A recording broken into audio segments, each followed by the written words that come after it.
We have a lot of stories today, ladies and gentlemen. The first one of which is a pretty big deal, I would say, here in the crossover influencer boxing space, and one that particularly I'm super pumped about, even though I don't know much about it just yet. Ladies and gentlemen, as you can see, the Queen returns. Amanda Serrano, Jake Paul, Juana Walton will all be fighting on March 2nd in San Juan, Puerto Rico, baby. This is a massive deal. Listen, I'm not gonna toot my own horn here, but beep, beep. I was privy to some rumors that Jake was gonna be back in March, and again, that it was gonna be in Puerto Rico. And I was in Florida, they were talking about this, and it was super, super cool to hear about. Now, as far as my involvement, just before we get into this, I don't know. I have not been contacted about this event yet, so I have no idea if I'm gonna be there. If I'm not, who knows? But let's just talk about this for a second. Let's go back to the tweet. Amanda the Real Deal Serrano returns to Puerto Rico with another 12-round, 3-minute per round matchup for a unified championship fight against Nina Meinke or Minike at the Quelazo de Puerto Rico in San Juan. Jake Paul, aka El Gallo del Dorado. I don't even, can someone help me with what that means? El Gallo de Dorado will be the co-main event to Amanda Serrano, continuing his journey to become a world champion. MVP's newest athlete, Javon Juana Walton, makes his global debut. I guess he'll be 18 at that point. The main card will also feature WBO super flyweight champion Jonathan Bamba Gonzalez and the young sensation Crystal Rosado. So Crystal has been on a couple of Jake's shows. This event's gonna be cool, man. Listen, one thing that's super cool about it, and I rate Jake 100% for doing, is Amanda Serrano, rightfully so, 100% rightfully so, is taking the main event spot here. Like, if you're fighting in Puerto Rico and you're Jake, I know that's where he lives now, but it made all the sense in the world to put her in the main event slot and put himself, which again is a move that takes a lot of humble pie to do, put himself in the co-main. That's a guy with, again, what you're seeing month by month, year by year, starting to feed back into pro boxing. Whether you like the guy or not, these moves solidify him going and training with the Team USA Boxing and accompanying them to Paris, giving a little bit of shine to them. Who has cared about USA Boxing in years? Don't even tell me, oh, I've been a USA Boxing diehard fan, lifelong fan. You definitely haven't been. You haven't been watching the Olympics outside of maybe a couple of matches. Like, I'll be honest, I don't watch Olympic boxing. Outside of Keyshawn Davis, recently, I don't remember tuning in for the Olympic boxing team. You have to rate him for this. Put himself in the co-main event slot. We have to talk about opponents, but before we do that, Juana Walton. This kid is, one, I guess, an internet sensation, global sensation because of his acting chops, right? He was on Euphoria. Okay, that's a massive show, right? But before that, he was on YouTube and as a social media kid doing these pad sessions on Steve Harvey, I think. Like, there's a couple of videos of him working as a kid on the mitts with his dad. So here is now a little bit older Juana Walton, still putting fools in a blender. Decent southpaw technique.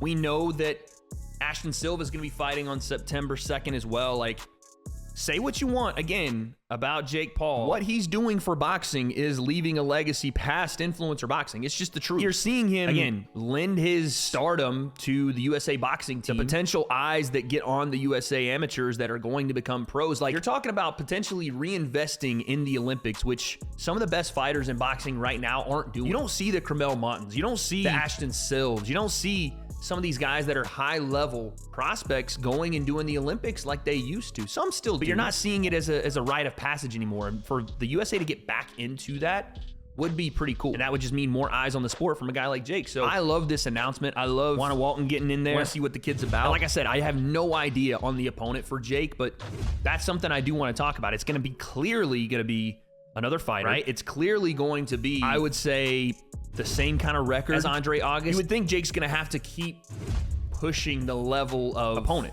He has to. And that means this USA Olympics boxing thing, it's not just to give them shine, it's for him to get better. Like, we're not even talking about that. The aspect of him going and training with some of the best boxers and amateurs in the world, USA Olympic Training Center, he's doing that essentially as his camp. That's why he's going there this winter. The Olympics are in April, his fight's in March. It lines up pretty perfectly. This move with the USA Boxing does make me think his ceiling is higher than it potentially was. I'm legitimately honest about that. Like, this kind of commitment to go and train months and months and months with these guys and girls, it's only going to continue to raise his ceiling. And And this is another reason why, and people are going to get mad at me when I say this, I am not sure we ever get Jake versus KSI. Straight up. Like, is that something that is surprising to us at this point? I don't think it's ever happening. They're going in two different directions. KSI doesn't necessarily want to just jump right into the Jake fight right now, clearly. And Jake is continuing this pro boxer arc. You know what's crazy is he is, you know, people like tried to make this a thing like, oh, Jake is cosplaying a pro boxer. No, Jake is actually doing the hard work of pro boxing right now, which I respect the hell out of. Like, he's going backward when he didn't have to. Jake could do the fights with the Masvidals and the pay-per-view fights, but him going backward to do like the pro boxing art is actually the reason we're not gonna get Jake and KSI. And JJ's not going to be active enough. Jake is fighting twice in a matter of 5 months. It'll probably be 4 times by the end of the year, depending on if he wins. He still has to win. That's a massive deal. Like, don't forget that Jake still has to win these fights. For him to stay on this trajectory to a quote-unquote world title, he has to do it. So I think that this is the final, I shouldn't say final, but it is a nail in the coffin of this KSI and Jake fight. I truly do think that this, plus the USA boxing announcement, they could always circle back to it, but it just looks like they're on completely different paths. It looks like it's not anywhere close to happen. Next topic, we're gonna actually talk about Rampage Jackson. Did you guys see Quentin Rampage Jackson essentially saying that all of Jake Paul's knockouts are phony and fake? Staged, I think was the word. This is what he had to say. Just to be honest, I'm a fighter, but it looks, all his knockouts look kind of like set up. Like, he's making a lot of money in there, right? What if he's just telling these guys, all right, I'll give you an extra $2 million. You just then what did he pay Tommy Fury? Tommy Fury beat him. Yeah, he couldn't pay Tommy Fury because it's different. Yeah, because Tommy Fury has more clout. No. Oh, Bradley, what are you doing? No, dude. Nate Diaz, who doesn't. Did he knock Nate Diaz out?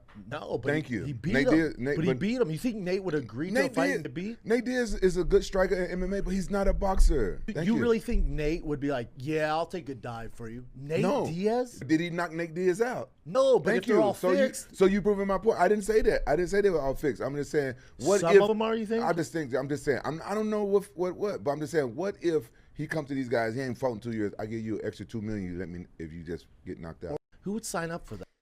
What, dude? What are we talking about? Now, I'm not trying to sound like I'm riding the Jake Paul Meat Train Express choo-choo, but god damn, like, are we ever gonna get over this? At a certain point, don't say Rampage is right. At a certain point, we have to stop doing this. Like, Rampage essentially is saying that Jake is paying guys off to take falls, which is one, highly illegal. If you guys want to know what illegality looks like in combat sports, why don't you talk to James Krause? You guys know who that is?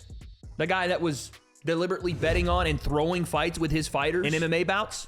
Ask him how that's going. Jake would be in jail. Probably a lot of the people behind Most Valuable Promotions would be in. They'd have their promoter's license pulled. The Zone would be off the airwaves for putting that on. The entire fucking thing blows up in your face when Brendan, fair play to him, brings up the Nate Diaz fight.